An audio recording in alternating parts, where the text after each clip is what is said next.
जय माता दी। Astro SS Baiga channel में दर्शकों आपका हार्दिक स्वागत है, अभिनंदन है। कैसे हैं आप सब लोग? माँ भगवती की कृपा से आप लोग बहुत अच्छे हो गए।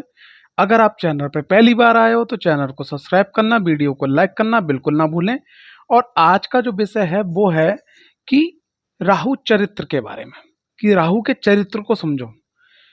आपने बहुत सारी सोशल मीडिया पे देखा होगा कि राहु कि इस उपाय से आप ऐसे हो जाओगे, इस उपाय से आप करोड़पति हो जाओगे, राहु की महादशा में, राहु की अंतर्दशा में, राहु के गोचर में। आपने बहुत सारी चीज़ देखी होंगी, लेकिन एक बेसिक पॉइंट पे चलते हैं मेन, कि अगर किसी व्यक्ति के बारे में जानना है, आम जनमानस के बारे में जानना, अगर आप उसके चरित्र को समझ लेते हो, ठीक है, तो उसके जीवन का आप 75% 85% को आप जान जाते हो कि वैसा कैसा क्या खाता है, कैसा पीता है, कैसा चलता है, कैसा रहता है।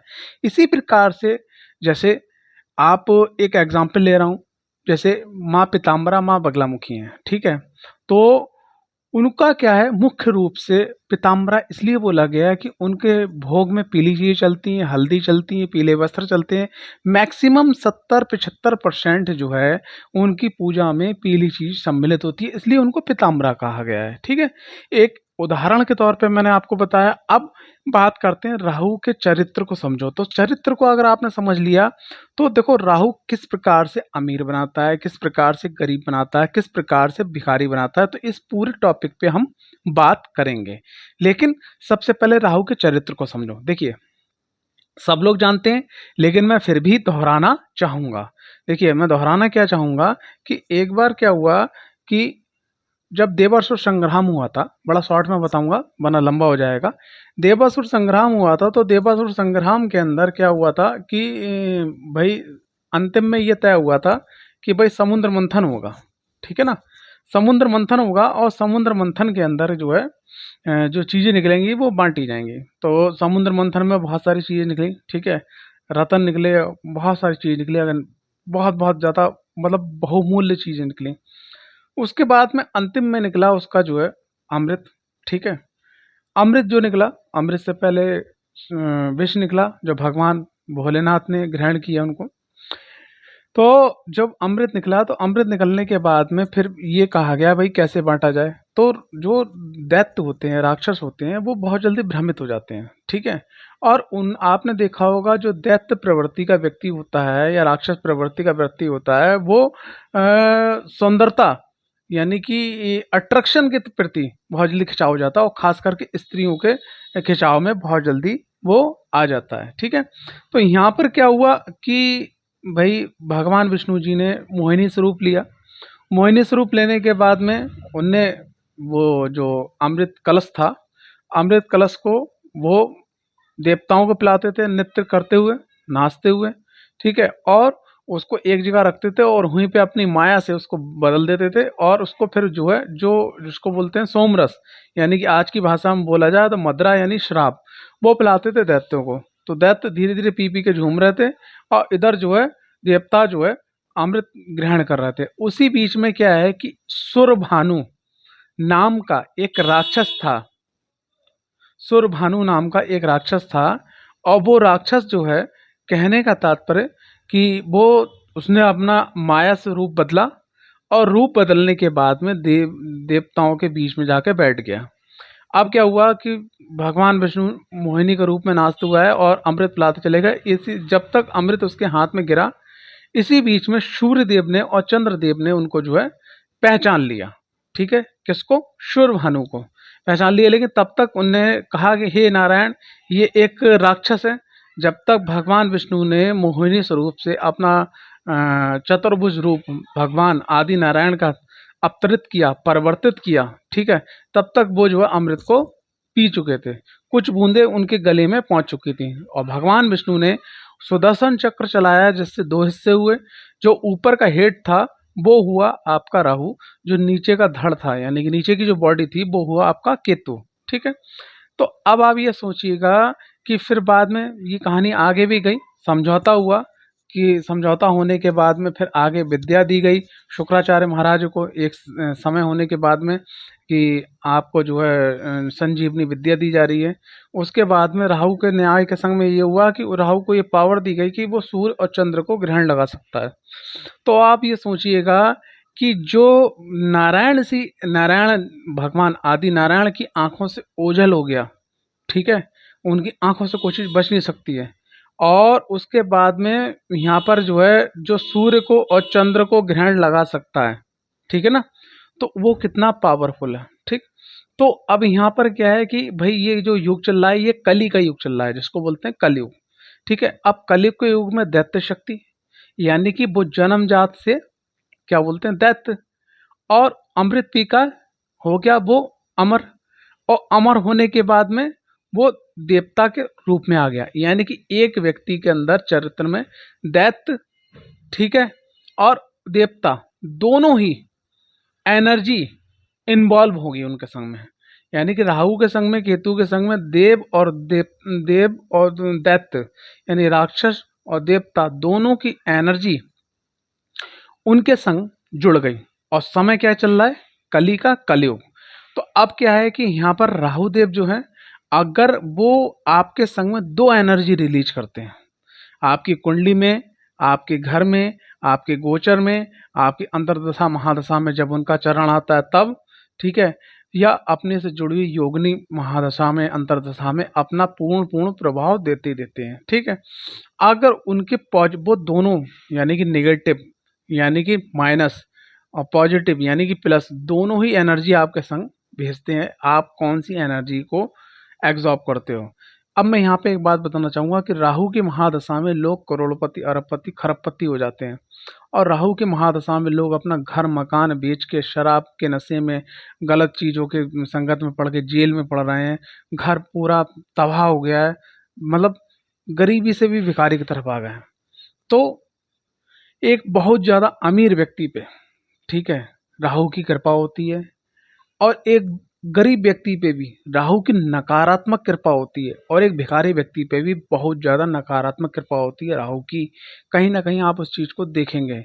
अगर आपको कुंडली अध्ययन करने को मिल रही है तो कुंडली को देखिएगा, उनके घर के माहौल को देखिएगा, तो बस कुछ चीज़ें जो होंगी जो अलग होंगी। तो सबसे पहले आपने चरित्र समझा कि ये देव और दानव दोनों का चरित्र रखने वाले जो डुअल प्लैनेट के रूप में राहु देव की एनर्जी है। ठीक, पहले ही आप ये चीज समझ लीजिए। अब बात करते हैं कि राहुदेव आपको अमीर बनाते कैसे, सूत्रों पे चलते हैं।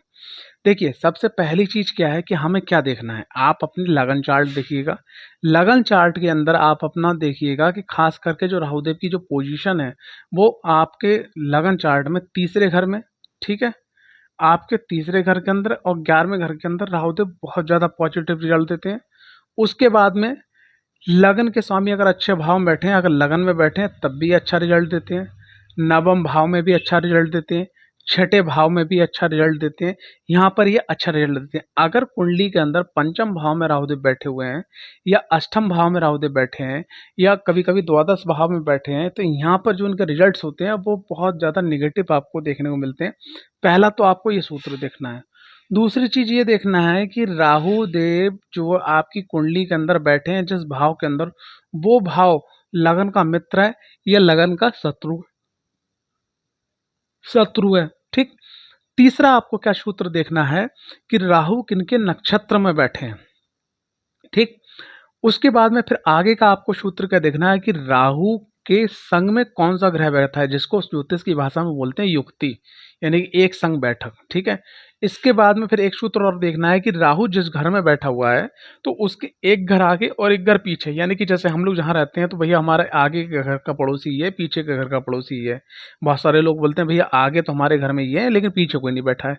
तो अड़ोसी और पड़ोसी, यानी कि आपका जो राहुदेव महाराज बैठे हैं, जहाँ बैठे हैं, उनके एक घर आगे एक घर पीछे कहाँ बैठे हुए, कौन बैठे हुए। अब इसके संग में हमें ये देखना है कि जैसे राहु को ज्योतिष शास्त्र के अंदर छाया ग्रह बोला गया है, तो राहु जो है जिस घर में बैठते हैं उस घर को अपना मानते हैं, लेकिन उसका जो मालिक है, जैसे मान लिया एक उदाहरण के रूप में बता रहा हूँ कि जैसे वो मेष इस समय वर्तमान समय में किस में चल रहे हैं, कुंभ राशि में। अब कुंभ राशि में बैठे हैं यानी कि 11 नंबर में, तो 11 नंबर के मेन मालिक कौन हुए, शनि। लेकिन इस समय कुंभ राशि पर पूरा कब्जा किनका है? इनका राहु देव का। तो शनि यानी कि जिस घर के अंदर बैठे हैं उस घर का मालिक कहाँ बैठा है, लॉर्ड कहाँ बैठा है, उनका मालिक कहाँ बैठा है, यानी कि इस समय शनिदेव महाराज कहाँ बैठे हैं? मीन राशि में। ठीक है, अब अगर यही शनिदेव महाराज जो हैं अगर मीन के बाद में मेष राशि में चले जाते हैं, ठीक है, और राहुदेव यहाँ पे बैठे हैं, एक उदाहरण बता रहा हूँ, राहुदेव बैठे हैं आपके किसमें? कुंभ राशि में। तो यानी कि जो मकान का जो मालिक है, जो उस घर का मालिक है, वो क्या हो गया? नीच का। अगर नीच का मालिक हो जाए और राहुदेव वहाँ बैठे हो, तो वहाँ जो जितने भी उनके रिजल्ट हैं पॉजिटिव, वो सब बिगड़ जाते हैं। ठीक है, नकारात्मक रिजल्ट मिल जाते हैं। अब आ जाती है बात, साथ साथ में एक चीज और आगे बढ़ते हैं। राहुदेव की जो डिग्री है, जो सबसे पॉजिटिव डिग्री, जो अच्छा रिजल्ट देखने को मिलता है, तो राहुदेव जो है क्या बोलते हैं, 5 लगभग 4.5-5 डिग्री से लेके और 25 डिग्री के बीच में अच्छे रिजल्ट देते हैं। और इसमें भी अगर थोड़ा प्योर फॉर्म और लिया जाए तो आप 21 से लेके, ठीक है, 15 के बीच में जो इनकी डिग्री होती है वहाँ पर बहुत अच्छा इनका रिजल्ट आपको देखने को मिलता है। अब आ जाते हैं, आगे बढ़ते हैं थोड़ा सा और सूत्रों की तरफ। देखिए, सबसे पहली चीज क्या है कि राहु देव 2 प्रकार की एनर्जी जैसे रिलीज करते हैं, इसी प्रकार से कुंडली में भी 2 प्रकार की एनर्जी रिलीज करते हैं। अगर राहु देव को आपको कंट्रोल करना है, जो मैं बेसिक सूत्र लेके तरफ जाना चाह रहा हूँ, उस चीज को समझिएगा। जैसे आपका लगन अगर 1 नंबर यानी मेष, 1 नंबर 8 नंबर यानी वृश्चिक, 8 नंबर के बाद 9 नंबर 10 नंबर यानी धनु या मीन, ठीक है, कर्क यानी 4 नंबर, सिंह यानी कि आपका 5 नंबर, ठीक है। तो ये जो देव लगन है, यानी कि देव लगन का मतलब ये है कि आपका क्या बोलते हैं, सूर्यदेव, चंद्रदेव, देवगुरु बृहस्पति, ठीक है, और मंगल देव, अगर इनकी राशि नंबर लगन चार्ट में बनी हुई, यानी 1 number 8 number 9 number 12 number 4 number या 5 नंबर, अगर ये लगन चार्ट में है, तो आप अपनी कुंडली के अंदर जो है मंगल की एनर्जी को बढ़ाइएगा। मंगल की एनर्जी को क्या बढ़ाइएगा? हनुमान जी की और भैरव जी की। और भैरव जी में कौन सी? जो नारंगी पिंडी में भैरव जी रूप होते हैं, नारंगी पिंडी होती है, उन स्वरूप की अगर आप आराधना करते हैं हनुमान जी और भैरव जी की, तो राहुदेव यहाँ पे बहुत पॉजिटिव एनर्जी रिलीज करेंगे आपकी कुंडली के माध्यम से, पॉजिटिव वे पे लेके जाएंगे, सकारात्मक वे पे लेके जाएंगे और आपको सकारात्मक रिजल्ट मिलेंगे। ये चीज आप पहले समझ लीजिएगा। अब अगर आपके लगन चार्ट के अंदर 3 नंबर लिखा है, 6 नंबर लिखा है, 7 नंबर लिखा है, 2 नंबर लिखा है, 11 नंबर लिखा है, 10 नंबर लिखा है, ठीक है, तो ये जो चार्ट है आपका, ठीक है, और इसके संग मतलब शुक्र देव की राशि, बुध देव की राशि, ठीक है, शनि देव की राशि, ठीक है, यहाँ पर जो शुक्र बुध शनि देव की राशि, इन राशियों के अगर यहाँ पर मान लिया बात करते हैं, और शनि देव की राशि, ये जैसा शनि देव की राशि कौन कौन सी होगी? आपकी मकर हो गई, आपकी कुंभ हो गई, ठीक है। बुध की राशि कौन सी हो गई? बुध की राशि एक हो गई आपकी 3 नंबर यानी मिथुन, 6 नंबर यानी कन्या, ठीक है। शुक्र की राशि आपकी कौन सी होगी? तुला यानी 7 नंबर, और वृषभ यानी कि आपका 2 नंबर, यानी कि शुक्र की बुध की राशि में, शुक्र की बुध की शनि की राशि में अगर ये लगन चार्ट में राशि आ जाती है, तो आपको अपनी कुंडली के अनुसार आप एस्ट्रोलॉजर के माध्यम से किसी एक देवी की आराधना, समझें कि किस देवी की आराधना करना चाहिए। मैं यहाँ पर रेफर करूँगा कि आप जो है 10 महाविद्याओं में से किसी एक महाविद्या की आराधना, और या तो फिर महालक्ष्मी जी की और महासरस्वती जी की आराधना या महाकाली की आराधना आपको कंटिन्यू करना चाहिए, जिससे राहु आपको पॉजिटिव रिजल्ट दे। अब आती है मेन टॉपिक पे कि भैया अमीर कैसे बनता है और गरीब कैसे बनता है, भिखारी कैसे बनता है। देखिए, सबसे पहली चीज क्या आपको एनर्जी के बारे में समझ में आ गई। अब आ जाती है अमीर कैसे बनेगा। देखिए, राहु जैसे ही उसकी महादशा अंतर्दशा आती है, जैसे ही उसका वक्त एक्टिवेट होता है, तो वो आपको नशा करवाता है। अब ये नशा अश्लीलता का भी हो सकता है, ये नशा शराब का भी हो सकता है, टबैको का भी हो सकता है, जुए का भी हो सकता है, सट्टे का भी हो सकता है, ठीक है। ये नशा राजनीति का भी हो सकता है, प्रॉपर्टी का भी हो सकता है, एक्टिंग का भी हो सकता है, किसी का भी हो सकता है।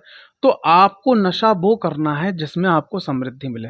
आप सब समय निकाल के उस चीज में अपना फोकस कर दीजिएगा, गलत चीजों की तरफ मत जाइएगा। और ये राहु की महादशा में राहु का जो अंतर रहता है, मतलब राहु की महादशा में राहु का जो अंतर रहता है, वो समय बहुत टफ होता है। तो वहां पर आप इस चीज को कंट्रोल कर लीजिएगा। अगर आपने ये कंट्रोल कर लिया तो आप अपनी लाइफ में आगे बढ़ते चले जाओगे। ये यहाँ पर आपको भटकाने की कोशिश करेंगे, आपको मार्ग से बदलने की कोशिश करेंगे, लेकिन आपको हटना नहीं है, पहला चीज। दूसरी चीज, राहु के महादशा में गंदे कपड़े, ठीक है, फटे हुए कपड़े, ये आपको नहीं पहनना है। अमीरी आपको चाहिए। राहु की महादशा के अंदर आपको जो है, कहने का तात्पर्य है कि आपको जीव जंतुओं के और खास करके आटा और चीनी मिला के, अगर आप स्त्री हैं तो सीधे हाथ से, पुरुष हैं तो उल्टे हाथ से सूर्यास्त होने के बाद में चींटियों को जरूर डालना चाहिए, जिससे राहु की पॉजिटिव एनर्जी मिले। ठीक है। अब उसके बाद में अगर आपके घर के अंदर ये, और आपको देखना है वास्तु के अनुसार कि आपकी कुंडली के अंदर राहुदेव किस राशि में, किस भाव में है, उसके अनुसार आपके वास्तु में उस जगह पे अगर कोई गड़बड़ है, कोई दिक्कत है, तो एनर्जी राहु की नेगेटिव रिलीज होगी। और साथ ही साथ घर के अंदर एक स्थान होता है जिसको बोलते हैं साउथ वेस्ट, यानी दक्षिण और पश्चिम का कॉर्नर, जो राहु का स्थान माना जाता है। अगर ये स्थान गड्ढे में है, इसमें अगर काला नीला कत्थई कलर का रंग या रेड कलर का रंग है, तो ब्लू कलर का रंग है, तो ये बहुत आपको दिक्कत पैदा कर सकता है। साथ ही साथ क्या है कि ये मकान का हिस्सा नीचा होना, यहाँ गेट होना, रसोई होना, टॉयलेट होना, सेप्टिक टैंक होना, ठीक है, या इसके जस्ट पीछे गड्ढा होना, ठीक है, यहाँ कूड़ा कबाड़ होना या स्टोर रूम होना, अगर ऐसा है और राहु की महादशा आ रही है और आपने रील्स में देख रखा है या यूट्यूब चैनल पर देख रखा है कि राहु की महादशा बनाती है, लेकिन वो बना के नहीं जाएगी, आपको ख़त्म करके जाएगी। ठीक है। और अगर साउथ वेस्ट के तरफ दरवाज़ा है, ठीक है, और अगर आपके आसपास ऐसे एरिया में रह रहे हो जहाँ टोना का और ये नेगेटिव इविल एक्टिविटी है, तो आप उसके चपेट में भी बहुत जल्दी आ सकते हो। और साथ ही साथ अगर आपकी कुंडली में चंद्रमा और सूर्य की एनर्जी कम है, तो आप समझ लो फिर जिसको बोलते हैं मानसिक चिकित्सालय, या ये पीर फकीर और ये जो लोग होते हैं तंत्र मंत्र वाले, उनके संग में जीवन भर आपका कटने वाला है। ठीक है। तो ये चीज़ है। अब आ जाती है बात, राहु गरीब कैसे बनाता है। ठीक है। राहु गरीब कैसे बनाता है कि राहु आपको बोलता है आप कि भैया आप, तुम मजदूरी कर रहे हो, ठीक है, आप मजदूरी करो। मान लीजिए सुबह आप 8 बजे गए, शाम को 8 बजे आए, आपने 12 घंटे की ड्यूटी करी। वो ये कहता है कि 2 घंटे एक्स्ट्रा और कहीं लगाओ, जहाँ से आपको एक्स्ट्रा इनकम भी मिले और सीखने को मिले, और उस सीखने को आप अप्लाई करो। अगर आप ऐसा नहीं करोगे तो आप वो गरीबी की तरफ खींचेगा। ठीक है। दूसरी चीज़, राहु जो है तो ये जो तरीका है, इस तरीके से अगर आप जो है, कहने का तात्पर्य ये है कि अगर आप इस प्रकार से एनर्जी को मेंटेन कर रहे हो आप। अच्छा, यहाँ पर मैं एक बात और बोलना चाहूँगा, इस चीज़ को भी थोड़ा सा समझना ज़रूरी है। देखिए, राहु की महादशा में क्या होता है कि अगर राहु की महादशा जैसे अष्टम घर से आ गई, ठीक है, और राहु की महादशा अगर मान लिया आपके पंचम घर से आ गई, या राहु की महादशा ऐसे में आ गई जैसे मान लिया कि आपकी कुंडली के अंदर राहुदेव जिस भाव में बैठे हैं उसका जो मालिक है वो नीच का है या गलत है, या मतलब गलत का मतलब क्या है कि उसकी डिग्री बहुत कम है, ठीक है, या वो मारक है आपकी कुंडली के अंदर, तब ये दिक्कत परेशानी बढ़ जाती है। अच्छा, एक और चीज़ राहु के संग ये बहुत बड़ी दिक्कत है कि जो लोग जो हैं, मैंने गरीब होते हुए देखा है। मैं एक आपको एग्जाम्पल बताऊंगा तो आपको समझ में आएगी बात। अभी मैंने जस्ट ही जो है एक कुंडली देखी मैंने, और वो हरियाणा के कपल थे, और लेडी के माध्यम से कुंडली यूट्यूब के माध्यम से मेरे पास आई, और आने के बाद में उनने अपने जो है पति का भी चार्ट दिखवाया। तो पति की कुंडली के अंदर जो है, कहने का तात्पर्य विदेश यात्रा का योग था, विदेश में फिर सेटलमेंट का योग था, और विदेश में व्यापार करने का, संपत्ति का, मतलब साम्राज्य, एक साम्राज्य स्थापित करने के पूरे पूरे योग बने थे, और पूर्ण सुख शांति से। मैंने पूछा कि आपको तो विदेश में होना चाहिए, ये सब होना चाहिए। बोले कि ऐसा है, जस्ट 3 मंथ पहले ही हम जो है हरियाणा से वापस आए हैं, पहले हम जो है कनाडा के अंदर थे, और ये सन 2022-23 के बीच की बात है, तब का मैं आपको अनुभव बता रहा हूँ। तो बोले कि जब राहु की महादशा स्टार्ट हुई तो इनको बहुत अजीब अजीब से सपने, सर दर्द होना, ठीक है, और कभी कभी रात में सोना नहीं, बड़ा अजीब सा लगता था ये। फिर हमारे एक जो है पंडित जी हैं परिचित, उनको कुंडली दिखाई तो उनने कह दिया कि राहु की शांति करवा दूँ। राहु की जैसी शांति करवाई तो चीज़ें अच्छी हो गई, ठीक है, और उसके कुछ समय के बाद हमारा बाहर, मतलब विदेश से हम वापस आ गए, और गए थे हम इसी उद्देश्य से कि हाँ, वहाँ जाके हम जो है कुछ ना कुछ करेंगे। मंगल की महादशा का अंतिम चरण था, तो ये विदेश गए थे, और राहु की महादशा में राहु का ही अंतर के बीच में ही ये वापस आ गए। अब क्या था कि राहु की जैसे ही महादशा आती है, कुछ लोग गरीब ये बन जाते हैं, ज़्यादा चतुर प्राणी, यहाँ पर मैं बोलना चाहूँगा कि भाई जो प्लेनेट सूर्य को, चंद्र को ग्रहण लगा सकता है, देवों की सभा में जाके अमृत पी सकता है, ठीक है, और जो सभी प्रकार की भौतिक सुख सुविधा की बात कर रहा हूँ, अवेलेबल कर सकता है, तो वो ग्रह हल्का में नहीं होगा। अगर वो कुछ देने के लिए आ रहा है, देखो अगर प्रकृति आपको कोई चुनौती देती है तो प्रकृति आपसे कुछ ना कुछ लेती है। अगर राहु की महादशा में राहु का अंतर अगर आपको डिस्टर्ब कर रहा है, तो राहु की एनर्जी को फिल्टर कर दो। उसमें से कुछ हिस्सा दान के लिए निकाल दो, कुछ हिस्सा जाप के लिए निकाल दो, कुछ अपनी एनर्जी मेंटेन कर लो। अगर आप ऐसा करते हो तो सही है। अगर नहीं करते हो तो अब आप सोचो कि जिस व्यक्ति के साम्राज्य, घर, मकान और बहुत कुछ बनने को था, लेकिन उनने क्या करा, राहु की शांति से क्या वो गरीबी की तरफ आ गए। तो गरीब होने का कारण एक ये भी होता है। दूसरी चीज क्या है कि राहु की महादशा के अंदर या राहु की एनर्जी किस प्रकार से भिखारी बनाती है। अगर आपकी संगति गलत है, आप ऐसे लोगों के संग में हो, संगति गलत है, और साथ साथ घर का वास्तु गलत है, खास करके साउथ वेस्ट गलत है, ठीक है, और संग संग आपके संग पितरों की कृपा नहीं है, अगर आपके कोई पितर मतलब पूर्वज गलत तरीके से मरे हैं, आपातकालीन मरे हैं, या उनकी सेवा नहीं करी है, तो आपको पक्का भिखारी बनने से कोई भी नहीं रोक सकता। तो ये क्या करना है, हमें हमें जो राहु के चरित्र को समझना है। अब आपको निर्णय करना है कि आपको अमीरी की तरफ जाना है, आपको गरीबी की तरफ जाना है, आपको भिखारीपंथी की तरफ जाना है। तो राहु के चरित्र को समझो, और जिसकी भी आपके परिवार में, फैमिली में, रिलेटिव में राहु की महादशा अंतर्दशा चल रही है, या जो लोग जैसे गोचर में राहु उनके अच्छे भाव में गोचर कर रहे हैं और पॉजिटिव रिजल्ट देना चाहते हैं, तो ये जो है वीडियो उनको जरूर शेयर कीजिएगा, और ज़्यादा से ज़्यादा लोग देखें, सुने, और जो समझ में ना आए उसके लिए या कुंडली विश्लेषण के लिए आप हमारे चैनल पे संपर्क कर सकते हो। ठीक है, हमारे व्हाट्सएप नंबर पे संपर्क कर सकते हो। जय माता दी, हर हर महादेव।